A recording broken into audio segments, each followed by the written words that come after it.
नमः शिवाय। ओम नमः शिवाय। आइए भक्तजनों, अब हम महाशिवरात्रि व्रत की कथा सुनते हैं। पूर्व काल में चित्रभानु नामक एक शिकारी था। जानवरों की हत्या करके वह अपने परिवार को पालता था। वह एक साहूकार का कर्जदार था, लेकिन उसका ऋण समय पर न चुका सका। क्रोधित साहूकार ने शिकारी को शिव मठ में बंदी बना लिया। संयोग से उस दिन शिवरात्रि थी। शिकारी ध्यान मगन होकर शिव संबंधी धार्मिक बातें सुनता रहा। चतुर्दशी को उसने शिवरात्रि व्रत की कथा भी सुनी। शाम होते ही साहूकार ने उसे अपने पास बुलाया और ऋण चुकाने के विषय में बात की।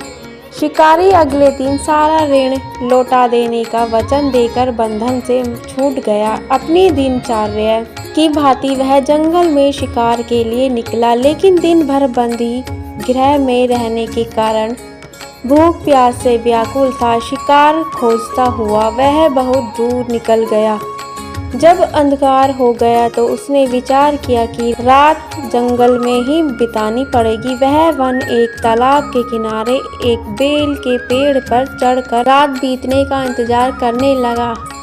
बिल्व वृक्ष के नीचे शिवलिंग था, जो बिल्वपत्रों तथा शिकारी को उसका पता न चला।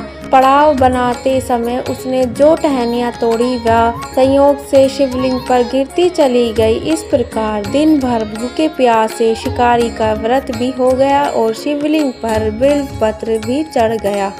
रात्रि बीत जाने पर एक गभीरी हिरनी तालाब पर पानी पीने पहुंची। शिकारी ने धनुष पर तीर चढ़ाकर ज्यों ही प्रत्यंचा खींची। हिरनी बोली, मैं गर्भिणी हूँ, शीघ्र ही प्रसव करूंगी। तुम एक साथ दो जीवों की हत्या करोगे, जो ठीक नहीं है। मैं बच्चे को जन्म देकर शीघ्र ही तुम्हारे समक्ष प्रस्तुत हो जाऊंगी, तब मार लेना।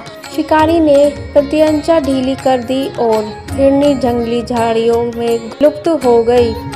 प्रत्यंचा चढ़ाने तथा ढीली करने के वक्त कुछ बिल्वपत्र अनायास ही टूटकर शिवलिंग पर गिर गए। इस प्रकार उसे अनजाने में ही प्रथम प्रहर का पूजन ही संपन्न हो गया। कुछ ही देर बाद एक हिरनी उधर से निकली। शिकारी की प्रसन्नता का ठिकाना न रहा। समीप आने पर उसने धनुष पर बाण चलाया। तब उसे देख हिरनी ने विनम्रता पूर्वक निवेदन किया, हे शिकारी, मैं थोड़ी देर पहले ऋतु से निवृत्त हुई हूँ।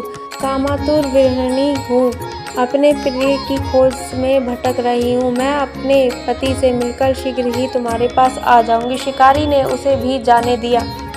दो प्रकार शिकार को खोकर उसका माथा ठनक गया। वह चिंता में पड़ गया। रात्रि का आखिरी पहर बीत रहा था। इस बार भी धनुष से लगकर कुछ बेलपत्र शिवलिंग पर जा गिरे तथा दूसरे पहर की पूजन भी संपन्न हो गई।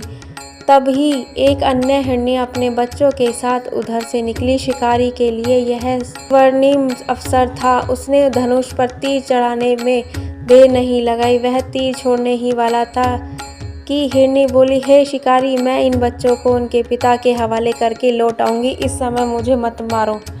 शिकारी हंसा और बोला, सामने आए शिकार को छोड़ दूं। मैं ऐसा मूर्ख नहीं। इससे पहले मैं 2 बार अपना शिकार खो चुका हूँ। मेरे बच्चे भूख प्यास से व्यग्र हो रहे होंगे। उत्तर में हिरनी ने फिर कहा, जैसे तुम्हें अपने बच्चों की ममता सता रही है, ठीक वैसे ही मुझे भी है। शिकारी, मेरा विश्वास करो, मैं इन्हें इनके पिता के पास छोड़कर तुरंत लौटने की प्रतिज्ञा करती हूँ। हिरनी का दिन स्वर सुनकर शिकारी को उस पर दया आ गई। उसने उस मृगी को शिकार के अभाव में तथा भूख प्यास से व्याकुल शिकारी अनजाने में ही बेल वृक्ष पर बैठा बेलपत्र तोड़ तोड़ कर नीचे फेंकता जा रहा था।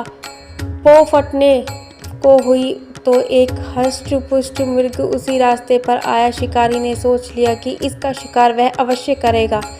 शिकारी की तनी प्रत्यंचा देखकर मृग विनीत स्वर में बोला, हे शिकारी, यदि तुमने मुझे पूर्व आने वाली 3 मृगियों तथा छोटे छोटे बच्चों को मार डाला तो मुझे भी मारने में विलम्ब न करो। ताकि मुझे उनके वियोग में एक क्षण में दुख ना सहना पड़े। मैं उन हिरनियों का पति हूँ। यदि तुमने उन्हें जीवन दान दिया है तो मुझे भी कुछ क्षण का जीवन देने का कृपा करो। मैं उनसे मिलकर तुम्हारे समक्ष उपस्थित हो जाऊँगा। मृग की बात सुनते ही शिकारी के सामने पूरी रात का घटना चक्र घूम गया। उसने सारी कथा मृग को सुना दी। तब मृग ने कहा, मेरी तीनों पत्नियां जिस प्रकार प्रतिज्ञाबद्ध होकर गई हैं, मेरी मृत्यु से अपने धर्म का पालन नहीं कर पाएंगी। अतः जैसे तुमने उन्हें विश्वास पात्र मानकर छोड़ा है, वैसे ही मुझे ही जाने दो। मैं उन सबके साथ तुम्हारे सामने शीघ्र ही उपस्थित होता हूँ। शिकारी ने उसे भी जाने दिया। इस प्रकार प्रातः हो आई। उपवास, रात्रि जागरण तथा शिवलिंग पर बेलपत्र चढ़ने से अनजाने में ही पर शिवरात्रि की पूजा पूर्ण हो गई। पर अनजाने में ही की हुई पूजन का परिणाम उसे तत्काल मिला। शिकारी का हिंसक हृदय निर्मल हो गया, उसमें भगवद शक्ति का वास हो गया। थोड़ी ही देर बाद वह मृग परिवार शिकारी के समक्ष उपस्थित हो गया ताकि वह उनका शिकार कर सके। किंतु जंगली पशुओं की ऐसी सात्विकता एवं सामूहिक प्रेम भावना देखकर शिकारी को बड़ी ग्लानि हुई।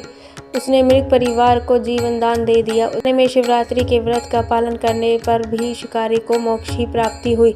जब मृत्यु काल में यमदूत उसके जीव को ले जाने आए तो शिव गणों ने उन्हें वापस भेज दिया तथा शिकारी को शिवलोक ले गए। शिव जी की कृपा से ही अपने इस जन्म में राजा चित्रभानु अपने पिछले जन्म को याद रख पाए तथा महाशिवरात्रि के महत्व को जानकर उसका अगले जन्म में भी पालन कर पाए। पावन शिव कथा का संदेश।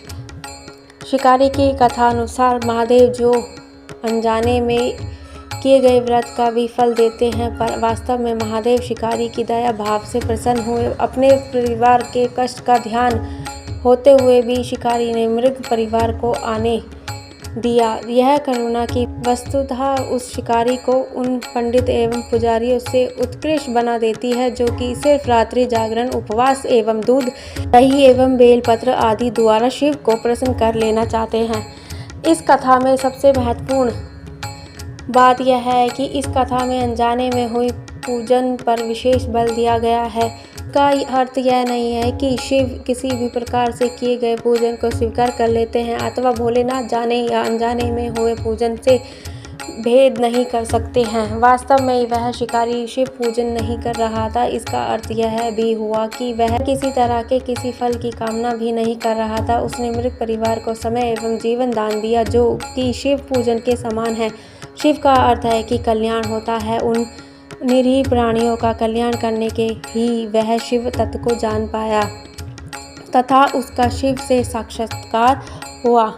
परोपकार करने के लिए महाशिवरात्रि का दिवस होना भी आवश्यक नहीं है। पुराण में 4 प्रकार के शिवरात्रि पूजन का वर्णन है। मासिक शिवरात्रि, प्रथम आदि शिवरात्रि तथा महाशिवरात्रि पुराण वर्णित अंतिम शिवरात्रि है। नित्य शिवरात्रि वस्तुतः प्रत्येक रात्रि ही शिवरात्रि है। अगर हम उन परम कल्याणकारी आशुतोष भगवान में स्वयं को लीन कर दे तथा कल्याण मार्ग का अनुसरण करें, वही शिवरात्रि का सच्चा व्रत है।